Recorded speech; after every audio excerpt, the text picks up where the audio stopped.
वह कौन सी शक्ति है जो हमें जीवन में वास्तव में शक्तिशाली बनाती है? एक बार गौतम बुद्ध अपने शिष्यों के साथ किसी पर्वतीय स्थल पर ठहरे हुए थे। शाम के समय वह अपने एक शिष्य के साथ भ्रमण के लिए निकले। दोनों प्रकृति के मोहक दृश्य का आनंद ले रहे थे। विशाल और मजबूत चट्टानों को देख शिष्य के भीतर उत्सुकता जागी। उसने पूछा, इन चट्टानों पर तो किसी का शासन नहीं होगा, क्योंकि ये अटल, अविचल और कठोर हैं। शिष्य की बात सुनकर बुद्ध बोले, नहीं, इन शक्तिशाली चट्टानों पर भी किसी का शासन है। लोहे के प्रहार से इन चट्टानों के भी टुकड़े टुकड़े हो जाते हैं। इस पर शिष्य बोला, तब तो लोहा सर्वशक्तिशाली हुआ। बुद्ध मुस्कुराए और बोले, नहीं, अग्नि अपने ताप से लोहे का रूप परिवर्तित कर सकती है।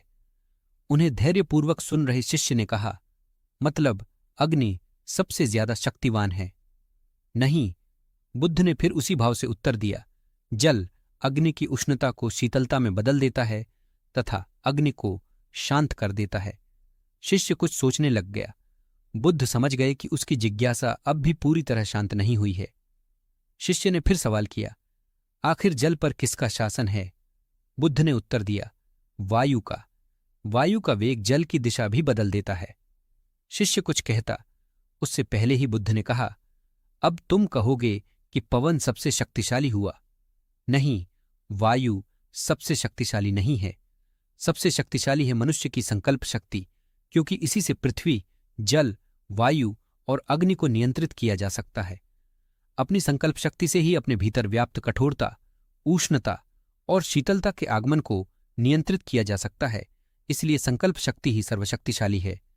जीवन में कुछ भी महत्वपूर्ण कार्य संकल्प शक्ति के बगैर असंभव है। इसलिए अपने भीतर संकल्प शक्ति का विकास करो। यह सुनकर शिष्य की जिज्ञासा तृप्त हुई। पहले ही कदम पर लिए गए दृढ़ संकल्प को यदि अंत तक कायम रखा जाए तो वह पूर्ण सफलता प्राप्त करने में कभी विफल नहीं होगा।